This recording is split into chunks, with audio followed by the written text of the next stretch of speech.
Awo olwatuuka edda ennyo ku nsi kuno kwaliko abantu ba muswaba abaakeeranga okuyigga ensolo n'okunoonya ebibala mu kibira.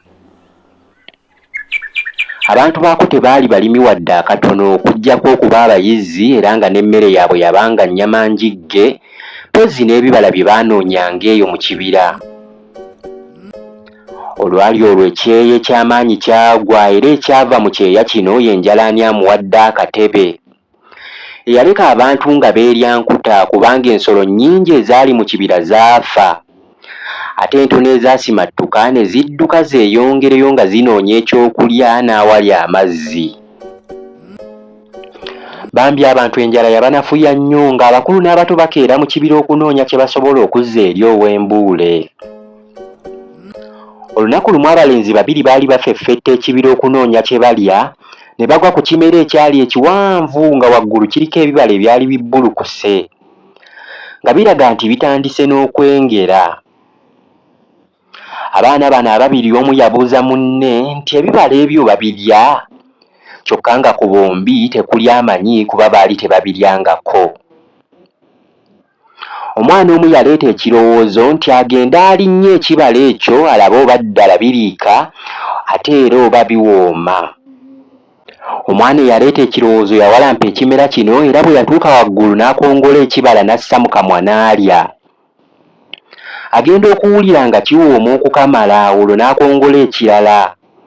Era olw'obugonvu n'obuwoomi obwakiriko n'amiringusa kimiringuse. Munne yali asigadde wansi agenda okulaba nga munne ali waggulu awoomerwa okukamala, kwe kumubuuza nga bw'akaaba nti owange tokke nange ndyeko? Sseruganda tokke nange ndyeko? Yali amugamba nti ave waggulu akke wansi naye asobole okulinnya yeerire ku bibala munne bye yali awoomerwa. Abantu abalala abaali mu kibira nabo nga banoonya byakulya wano we baasanga omwana ono ng'ali wansi awanjagira munne ali waggulu amiringusa ebibala nti tokke nange ndyeko? Tokke nange ndyeko? Abantu bwe baatunula waggulu ne balaba omwana eyali alya ebibala ebyali bibbulukuse. Kwe kumulagira akongole nga bw'abasuulira wansi naye omulenzi ne yeerema. Abaali wansi baalaba omulenzi ayongera kubakuba bikuta, kwe kutema bo bwe baalowooza nti muti. Ekyabeewuunyisa ejjambiya baatemeemu yokka ekimera nga kiri ku ttaka, nga n'omulenzi awanuse waggulu agudde n'ebibala bye yali alya. Omulenzi olwagwa n'afubutuka n'adduka ekiwejjowejjo ng'atuuse awaka.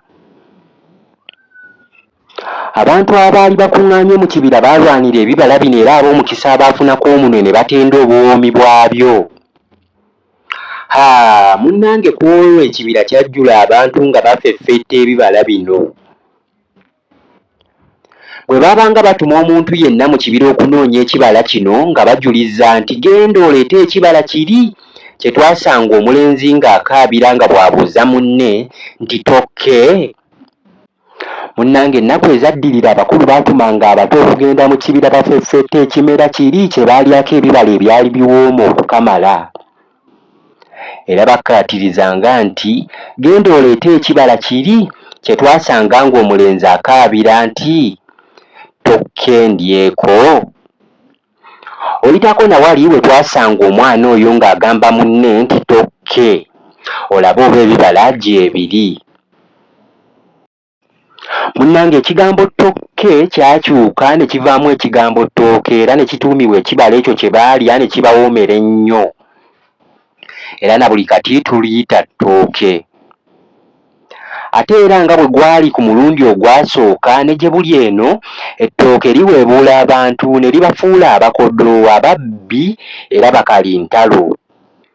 Era emirundi egisinga ne bwe giba mikolo lirwanya abantu nga mwe muli n'ab'ebitiibwa.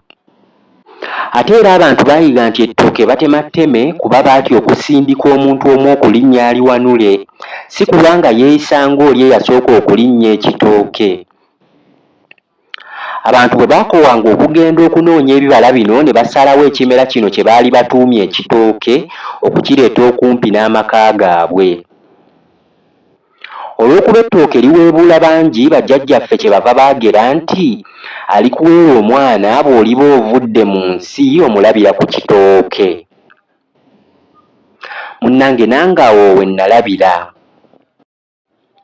Munnange olufumo luno lutuyigiriza newankubadde oluusi ffenna twandiba mu buzibu, naye olw'ebyenfuna n'ebyokulya bannaffe abamu bandifuuka ekizibu era ekitagasa.